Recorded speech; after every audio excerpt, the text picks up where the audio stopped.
You ever watch one of those structural engineering videos where they test a massive concrete pillar in like a hydraulic press? Oh, yeah, the ones where they just keep dialing up the pressure. Right, exactly. They place this incredibly dense, heavily reinforced pillar right in the machine, and they just start adding force.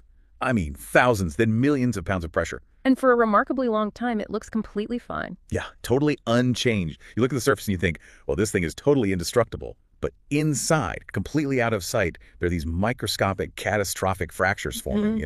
The internal structure is absolutely screaming, but the surface is totally silent. Right, the outside appearance just completely belies the internal reality. The stress is compounding by the millisecond, basically just looking for a release point. Exactly. It's this fascinating state of binary physics where it is entirely fine, completely structurally sound, right up until the exact microsecond, it is very much not fine. And looking through this incredible stack of sources you, our listener, have handed us for today's deep dive, that is really the only way I can describe how the global system looks on this specific day, July 22, 2026. It really is. We are looking at a massive, almost incomprehensible global contradiction today. It's like the ultimate split-screen reality, right? Because on one side of the screen, we have the unstoppable, seemingly invincible rise of certain economic sectors. Trillions of dollars in wealth are just being generated. Right. Trade routes are adapting, markets are hitting absolute unprecedented record highs.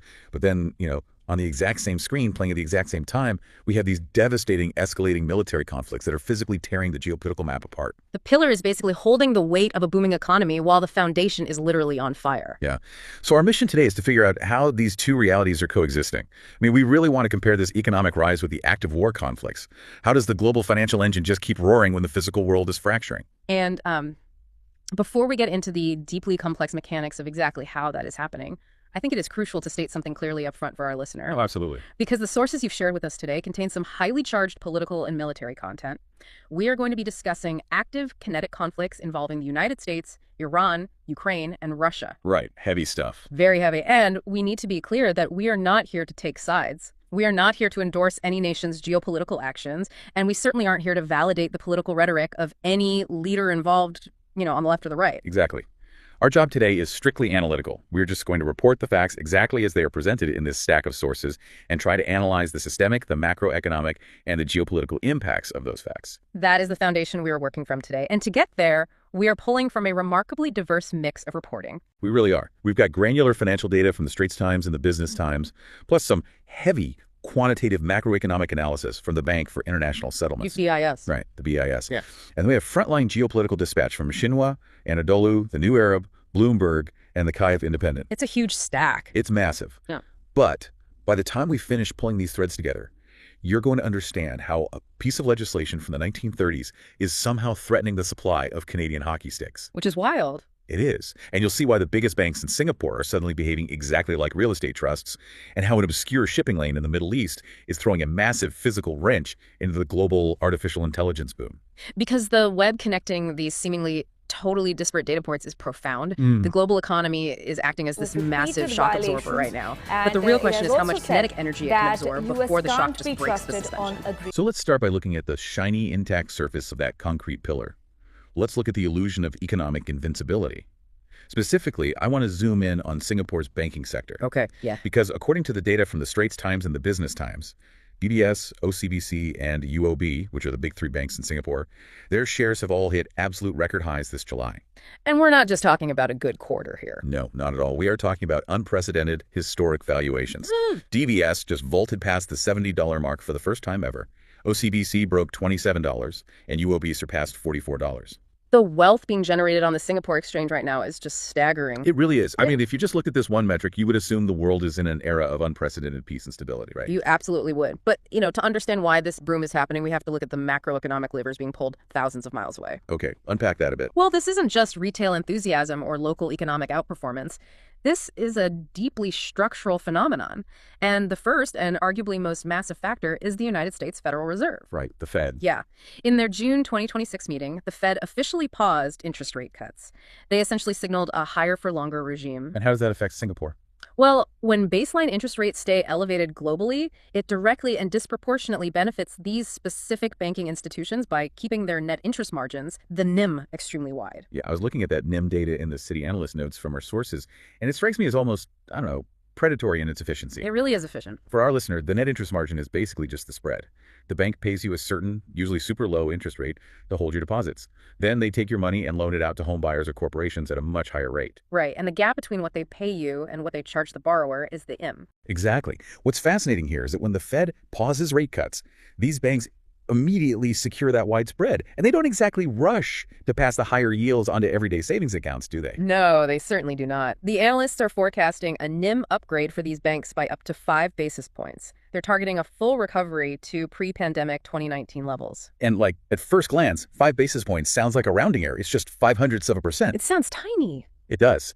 But when you apply a 5 basis point expansion to a loan book of hundreds of billions of dollars. Yeah, you aren't talking about extra coffee money anymore. No, you are talking about hundreds of millions of dollars in sudden unencumbered liquidity flooding directly onto the bank's balance sheet. That is precisely the mechanism. It is just pure cash generation. But the Fed's policy is really only one half of the equation here. Okay, what's the other half? The other half is the specific geopolitical positioning of Singapore itself. The sources detail a massive influx of global wealth, specifically targeting Singapore as the ultimate safe haven. So people are just parking their money there. Exactly. You have capital fleeing instability in the West, fleeing the conflicts we will discuss shortly, and it is aggressively parking itself in Singaporean institutions. But wait, here is the critical data point from the Business Times from May 2026 that kind of confused me. Domestic loan growth reached 8.7% year-on-year, while deposit growth was only 6.8%. Right. That is a massive divergence. That is the metric that stopped me in my tracks. People and corporations in Singapore are taking out loans faster than global capital is dumping money into savings accounts. Yeah. I would have assumed that in a volatile world, people would stop borrowing, hunker down, and just hoard cash. Huh. Why is borrowing outpacing saving in a safe haven? It's actually a brilliant indicator of systemic health in that specific geography. It means that the corporate sector and the consumer base within Singapore and the broader Southeast Asian market aren't just hoarding the incoming wealth. They're using it. They're deploying it. They're borrowing to build, to expand, to invest in infrastructure and trade capabilities. Oh, wow. Yeah, and when loan growth outstrips deposit growth, it pushes the loan-to-deposit ratio higher. It actually recently hit 68.7%. And this dynamic provides incredibly strong structural support for the local benchmark interest rates, specifically SORA. That's the Singapore overnight rate average, right? Exactly. Let's drill into SORA for a second, because understanding how that benchmark behaves seems vital to understanding this whole banking boom. It is. In the past, from what I understand, when massive amounts of foreign liquidity flooded into Singapore, it acted almost like a weight. It pushed the local SORA rates down way faster than U.S. rates were falling. Right, which compressed the bank's profit margins. Exactly. But now, because that strong 8.7% loan demand is soaking up the liquidity as fast as it arrives, it acts as a floor instead of a weight. Precisely. The money isn't just sitting there diluting the rate, it's being put to work immediately. Which keeps SORA elevated, which in turn keeps those profit margins we just talked about locked in at record highs. It creates a perfectly insulated economic engine. The wealth comes in seeking safety, it gets loaned out at highly profitable, structurally protected margins, and the cycle just feeds itself. That's incredible. And this leads to a huge shift in how these banking stocks are actually perceived by the market. In the sources, OCBC's group research analysts made a comparison that I think is vital to grasp. They compared these massive banks to giant REITs. Real estate investment trusts. Yeah, exactly. I found that comparison deeply revealing about investor psychology right now, because normally, you buy a bank stock hoping the share price goes up based on aggressive growth. It's an equity play. Right. But REITs operate under a completely different paradigm.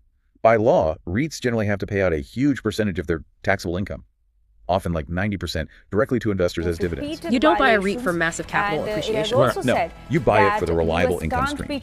So if top analysts are looking at DBS, OCBC, and UOB and calling them giant REITs, they are essentially saying these banks have transcended being growth stocks and have become massive, defensive cash printing machines for their shareholders. That is exactly the psychological shift taking place. These banks are currently offering massive, highly predictable dividend yields, right in the range of 4% to 5%. Which is huge right now. It's massive. Consider the macroeconomic context. We are living in a world where global stability feels incredibly tenuous, inflation remains a persistent threat, and traditional safe assets like government bonds carry their own complex risks. Yes, bonds aren't what they used to be. Exactly. So in that environment, a guaranteed 5% cash yield from an institution sitting in an impregnable safe haven economy is basically the holy grail for institutional capital. It fundamentally shifts the investor mindset. You are buying an income-generating fortress. Right. And this attracts long-term pension funds, massive sovereign wealth portfolios, foreign institutional capital, and all that capital provides a concrete floor under the share price. Because even if broader global market sentiment wobbles, that institutional money isn't selling. No, they need that 5% yield too badly to sell. And what's fascinating is how the Singapore Exchange, the SGX, is actively changing the mechanics of the market to ensure the everyday retail investor can pour their money into this fortress alongside the sovereign wealth funds. Yeah, the lot size change. Right. On October 5th, the standard board lot size for these shares is being drastically slashed. Historically, you had to buy these stocks in blocks of 100 units.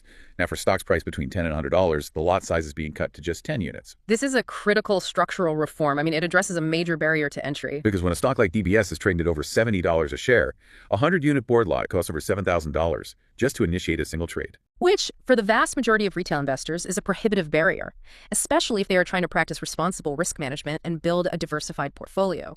You can't just tie up $7,000 in a single equity if you have a smaller account. So by dropping the lot size to 10 units, suddenly you only need $700 to get in on the action.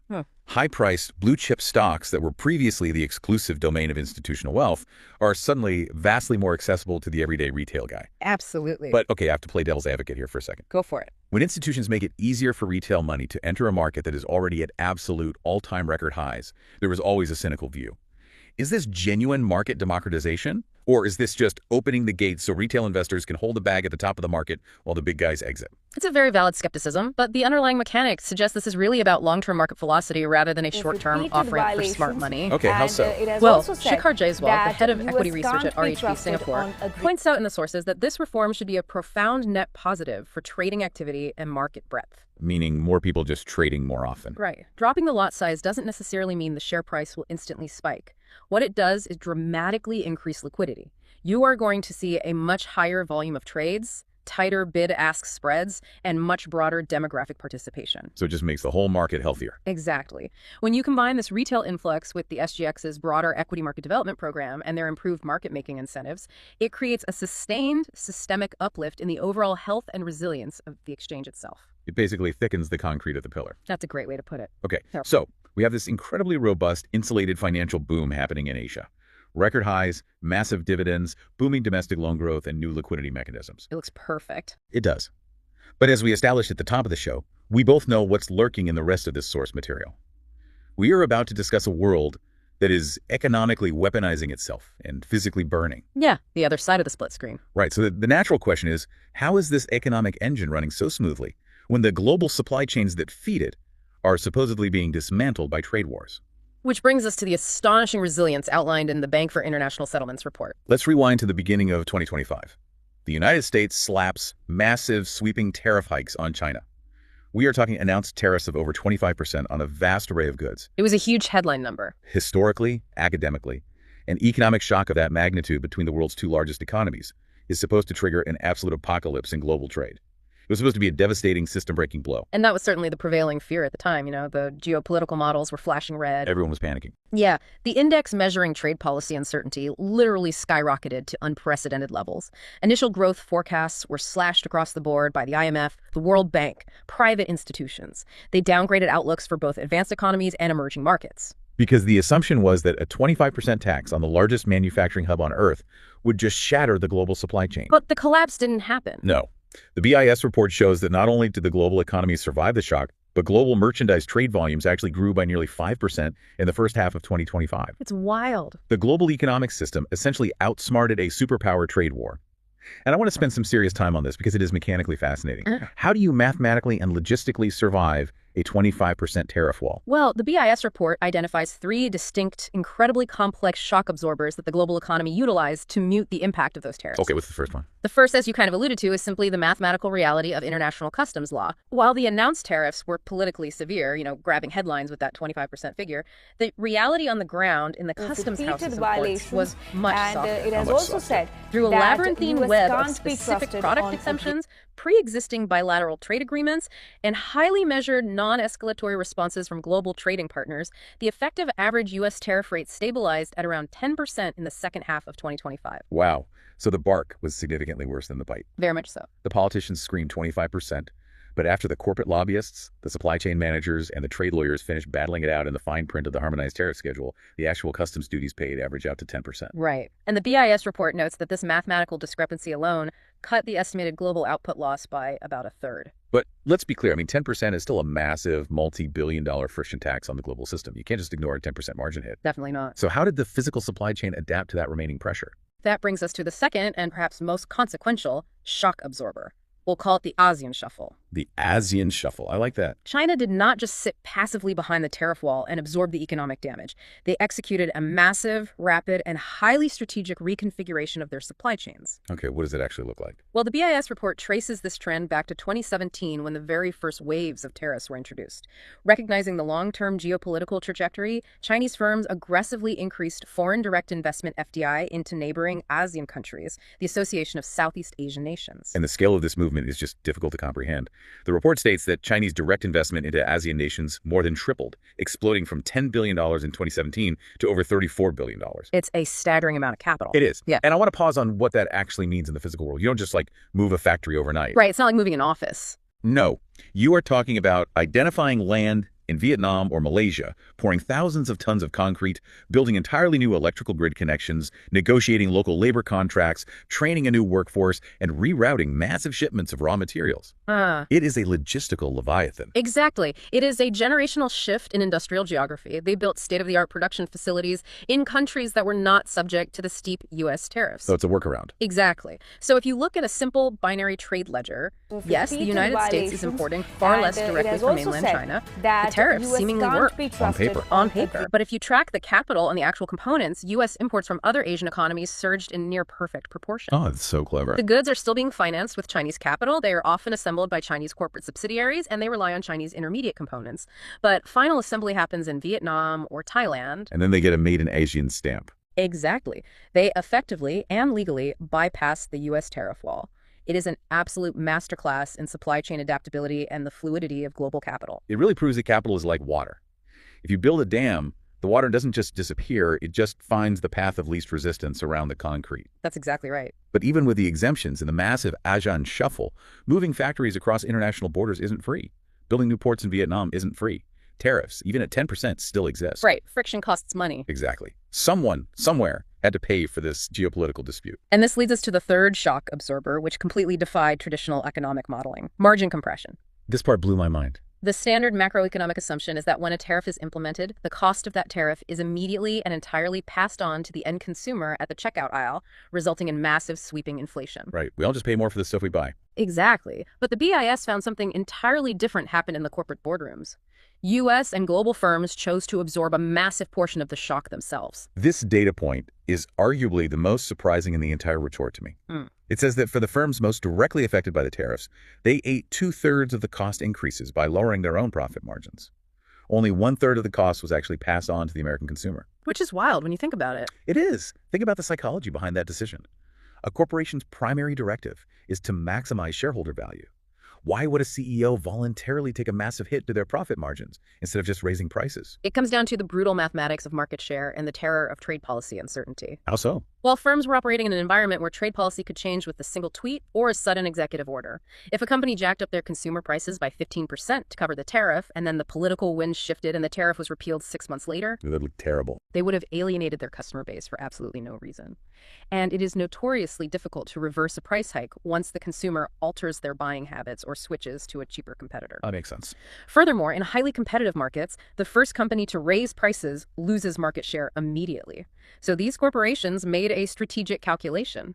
They chose to compress their own profit margins, taking a temporary hit to their balance sheets in order to preserve their customer base. So they acted as a giant multi-billion-dollar sponge. Exactly, soaking up the inflationary pressure before it could hit the broader economy and trigger a recession. They took a pay cut to keep the client, basically. Right. But there is a limit to how long a corporation can compress its margins before it goes bankrupt, right? Yeah. There had to be another factor driving the economy forward, giving these companies the revenue growth needed to survive that margin hit. And according to the sources, that tailwind was the sheer unstoppable force of the artificial intelligence boom. AI saves the day again. The digital revolution effectively subsidized the physical trade war.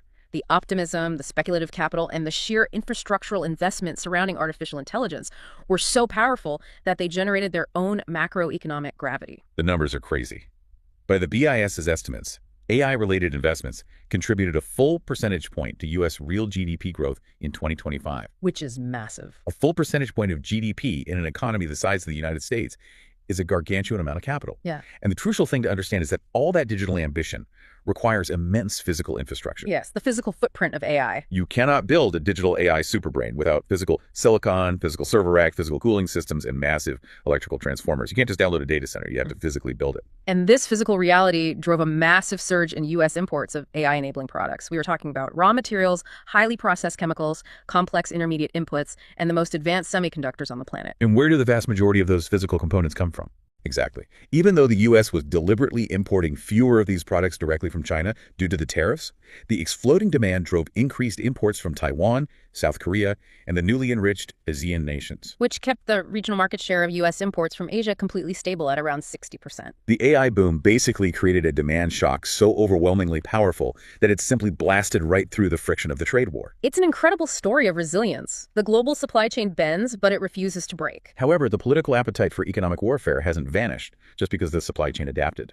In fact, our sources from Bloomberg show that the strategy of weaponized tariffs is spreading, and it's mutating in ways that are legally bizarre. Oh, this part is fascinating. The United States is now turning this economic weapon on its closest geographic and historical ally, Canada. And they are doing it using a mechanism that literally belongs in a museum. The Northern Trade War. This represents a profound escalation, not just in terms of geography and alliances, but in the legal mechanisms being deployed by the executive branch. The headline is staggering on its face. President Trump is threatening a 50% tariff on a massive, sweeping array of Canadian goods. We're talking about everything from industrial cement to wine and, yes, even Canadian hockey sticks. Hockey sticks. I know. The stated justification is retaliation.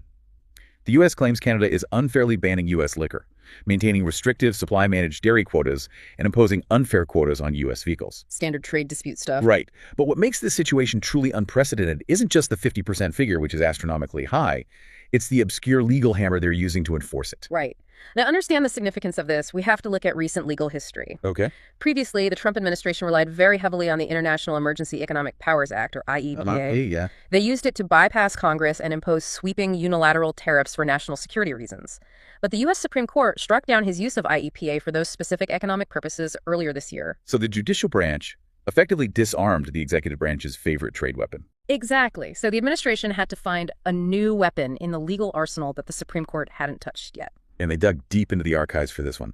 They didn't find a modern trade statute. They dusted off Section 338 of the Tariff Act of 1930. The Smoot-Hawley era. Right.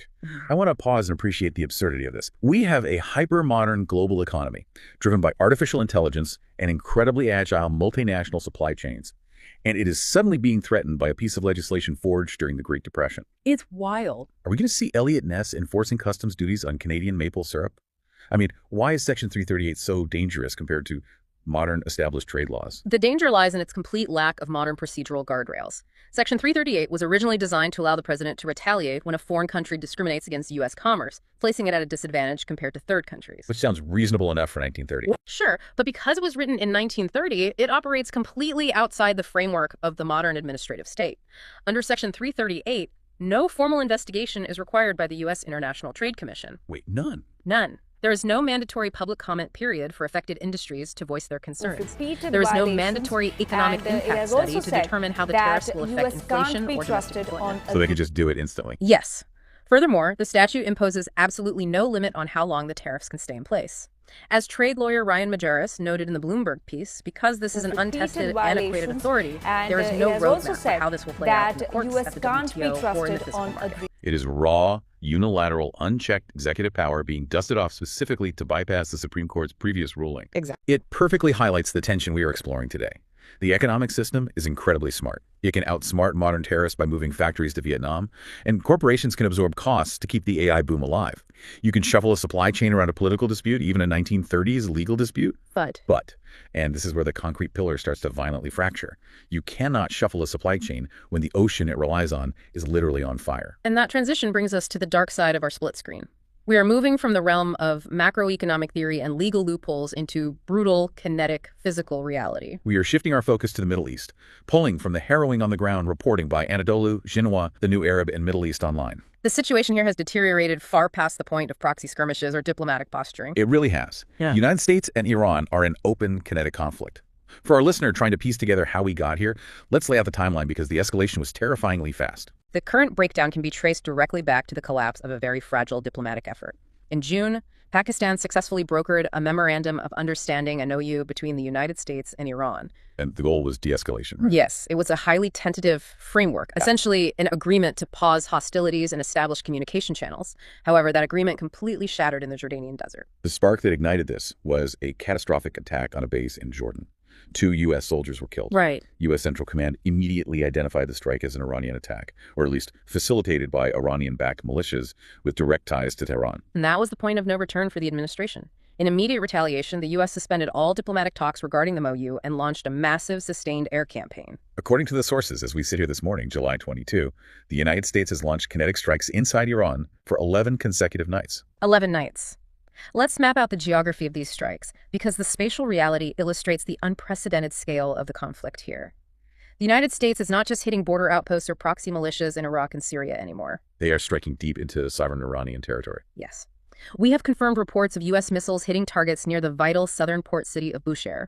They have struck military installations near Tabriz in the mountainous northwest and Kangavar in the western province of Kermanshah. And there were reports of heavy strikes in Khuzestan province too, right? Right, near Baybahan and Omidyah, which are critical areas for Iran's energy infrastructure. And perhaps most significantly, Iranian state television has confirmed that air defense systems were heavily activated east, northeast, and west of the capital city, Tehran itself, to repel incoming attacks. Striking the airspace around the capital is an immense psychological and military escalation. It is. And Iran is not just absorbing these strikes. They are responding symmetrically. They are aggressively targeting facilities they claim are utilized by the U.S. military across the entire Persian Gulf region. They have launched retaliatory attacks against U.S. bases and staging areas in Kuwait, Bahrain, Qatar, the United Arab Emirates, and Oman. We are talking about air raid sirens going off in nations that have traditionally been viewed by global capital as absolute, untouchable safe zones for American force projection and international business. Bahrain's Interior Ministry had to activate warning sirens across the entire country, urging the civilian public to seek immediate shelter as their defense systems engaged hostile incoming drones. It is a massive regional conflagration, and here's the precise point where the military reality violently crashes into the economic reality we spent the first half of this deep dive discussing. This is where the macroeconomic models break down. Because of this kinetic conflict, we're witnessing the historic physical closure of the Strait of Hormuz. The Strait of Hormuz is basically the global economy's jugular vein. It is a narrow, highly vulnerable geographic choke point situated between the Persian Gulf and the Gulf of Oman. And under normal circumstances, roughly a fifth of the entire world's daily oil consumption passes through that strait on massive, slow-moving tankers. Exactly. So when you close that strait, when the water is too dangerous for commercial shipping to navigate due to missile fire and naval mines, you aren't just creating a localized supply issue. No, you are inducing an immediate, violent, global macroeconomic shock. The BIS report attempted to quantify this, and the historical comparisons they use are absolutely terrifying. They looked at the physical energy supply cut caused by this 2026 Hormuz blockade, and they mapped it against the most famous energy crises in modern history. And what did they find? This single event has caused a disruption in global crude oil supply that is mathematically larger than the 1973 oil embargo. It is larger than the supply shock following the 1979 Iranian Revolution. It is larger than the disruption caused by the 1990 Gulf War. That is horrifying. Traffic through the strait hasn't just slowed down, it has collapsed. Oil tankers simply cannot get insurance to sail into a war zone. And even if they could, the physical risk of destruction is just too high. The immediate cascading effect of a supply shock of that magnitude is stagflation. Right? Yes. A macroeconomic nightmare characterized by a simultaneous aggressive rise in inflation and the severe stagnation of economic output. The BIS modeling shows global consumer price index inflation spiking significantly as the cost of energy permeates every single level of the supply chain. While global industrial production plummets, because factories literally cannot afford the energy required to operate. And think about how this brutally ties back to our AI. Oh, this is the connection. We just talked about how billions of dollars in AI investment saved U.S. GDP growth in 2025. It powered the economy through a trade war. But you could design the most brilliant AI algorithms in the world. You can build state-of-the-art data centers. You can import all the advanced silicon you want from ASEAN. None of it matters if you can't turn the lights on. Exactly. Those data centers require massive, continuous, uninterrupted amounts of electricity to power the servers and the cooling systems. The physical world still fundamentally controls the digital one. It does. If the global energy supply is choked off in the Strait of Hormuz, the digital AI boom hits a physical brick wall. You cannot code your way out of an energy deficit. Which perfectly explains why there is a desperate, frantic diplomatic scramble happening behind the scenes to try and contain this. The geopolitical stakes have never been higher. According to the sources, Qatar and Pakistan are currently proposing a 10-day ceasefire. The goal is to simply stop the bombing long enough to try and revive the shattered June MOU. But when you look at the rhetoric coming from the primary actors, that ceasefire seems incredibly difficult to achieve. Yeah, the rhetoric is not great. You have U.S. Senator Marco Rubio stating publicly that the door to diplomacy remains open.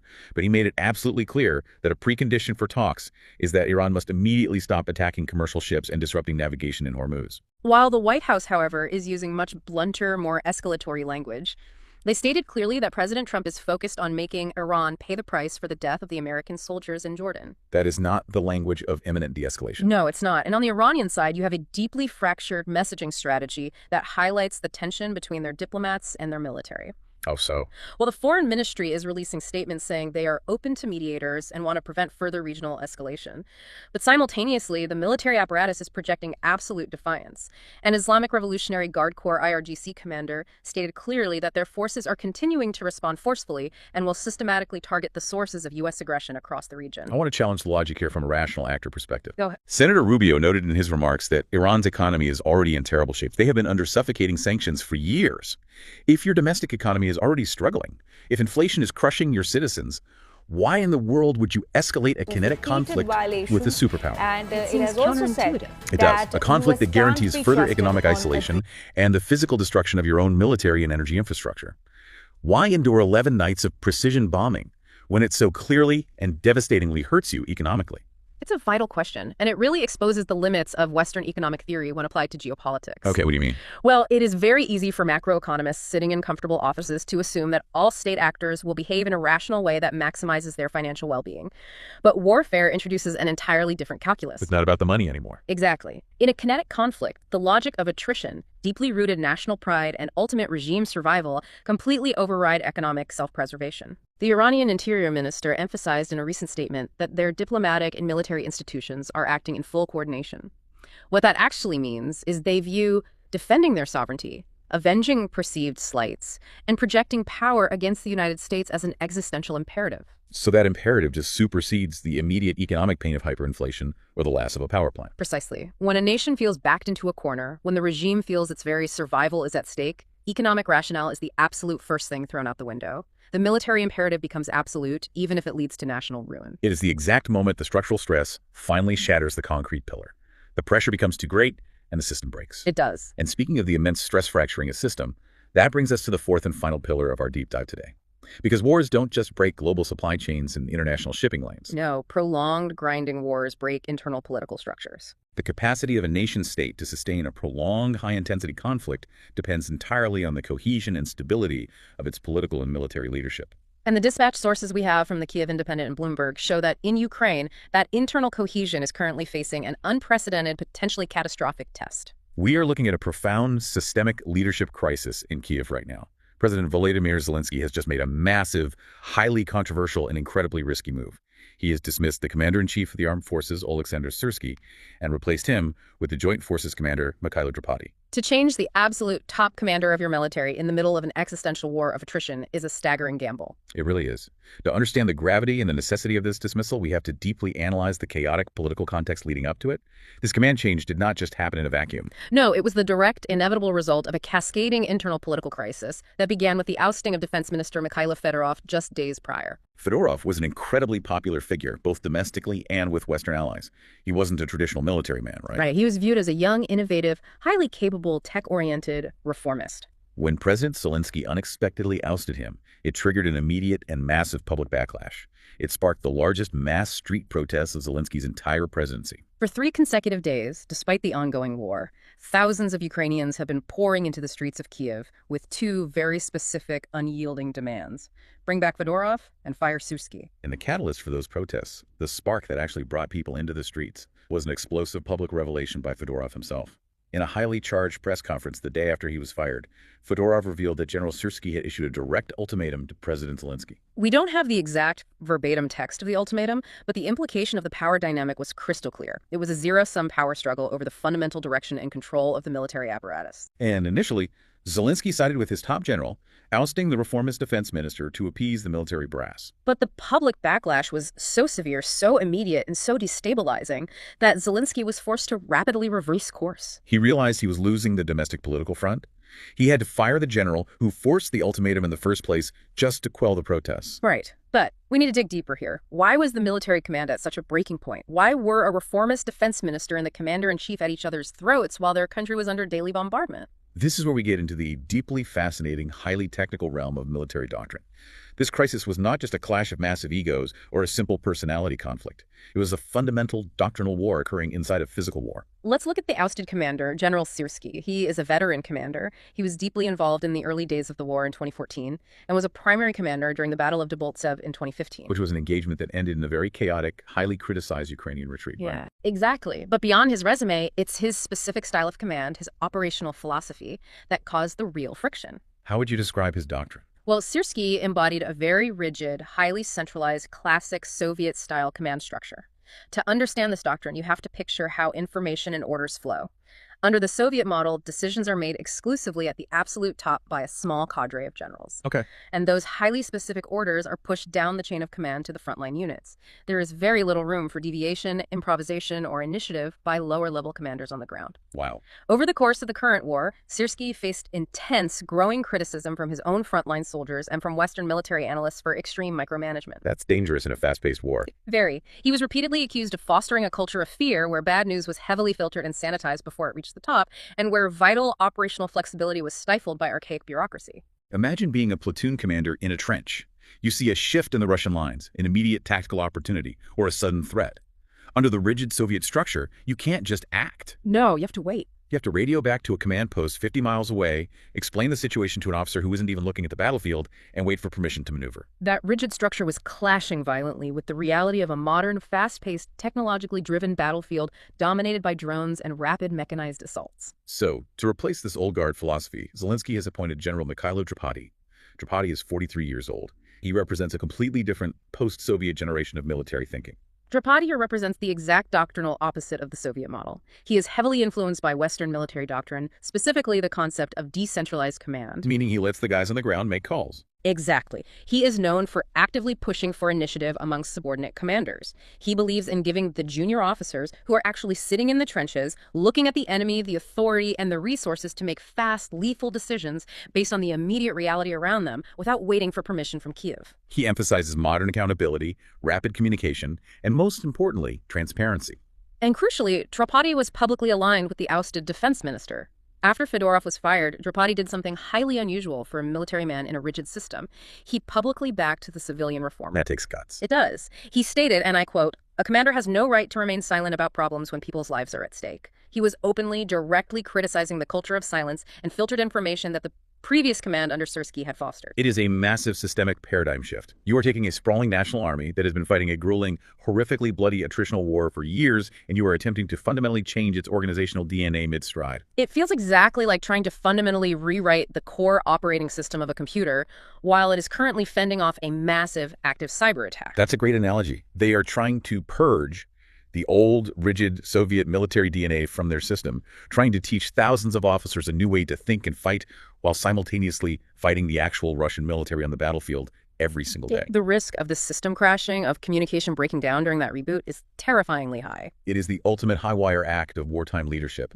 And frankly, it perfectly mirrors the overarching theme of our entire deep dive today. It really does. Whether it is the global supply chain desperately trying to adapt to a 25% tariff wall by physically moving billions of dollars of infrastructure to ASEAN. Or whether it is a national army desperately trying to reform its command structure to survive a war of attrition. Right. We are watching massive, complex systems under immense historic stress, desperately trying to evolve and adapt before the pressure causes the whole thing to irreversibly fracture. So we've covered immense ground today.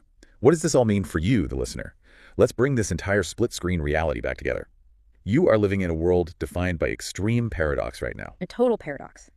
On one side of the screen, the economic engine is defying gravity. Your banking portfolio in Singapore might be generating 5% guaranteed dividend yields, acting like a giant invincible real estate trust, precisely because global capital is terrified and fleeing to the safest harbor it can find. Right. The global supply chain has proven it is brilliantly adaptable. It can outsmart protectionist tariffs, it can voluntarily absorb billions in friction costs, and it can shift entire manufacturing hubs across international borders just to ensure the latest advanced AI chips keep flowing into American data centers. But on the other side of the screen, the physical reality is brutally asserting itself. Yes, it is. The raw energy required to power that entire brilliant digital economy is currently being choked off in the Strait of Hormuz, Missiles are raining down on cities across the Middle East for the 11th consecutive night, threatening to trigger a global stagflationary crisis. And in Eastern Europe, the immense compounding stress of daily grinding combat is fracturing the internal political leadership, forcing a nation to gamble its survival on rewriting its military doctrine while under active fire. It leaves us with a profound, highly unsettling puzzle to ponder as we close today. We spent a lot of time today examining how resilient the economic system can be. We saw how global corporations voluntarily absorbed the massive costs of those 2025 tariffs, compressing their own profit margins, taking the hit to their balance sheets just to keep the economic machine running and consumers buying. But considering the unprecedented scale of the physical destruction we are seeing today, considering a complete sustained blockade of the Strait of Hormuz and the terrifying mobilization of 11-day cross-border ballistic missile campaigns between major powers. What happens to the global economy when companies can no longer just eat the cost of war? Margin compression has a mathematical limit, right? A corporation can only absorb so much loss before it breaks. Exactly. What happens when that financial buffer is finally gone and the catastrophic compounding price of daily geopolitical violence is finally permanently baked into the cost of every single thing you buy? At some point, the external pressure simply exceeds the structural integrity of the material. The microscopic fractures in that concrete pillar eventually connect, they find their release, and the illusion of invincibility shatters. It's a sobering thought. It really is. Thank you for bringing us this incredible, complex stack of sources today. It is a heavy, difficult map to read, but understanding where the fractures are forming is the only way to navigate the structure before it breaks. Keep digging into the mechanics of the world, keep questioning the narrative you are given, and we will see you back here for the next deep dive.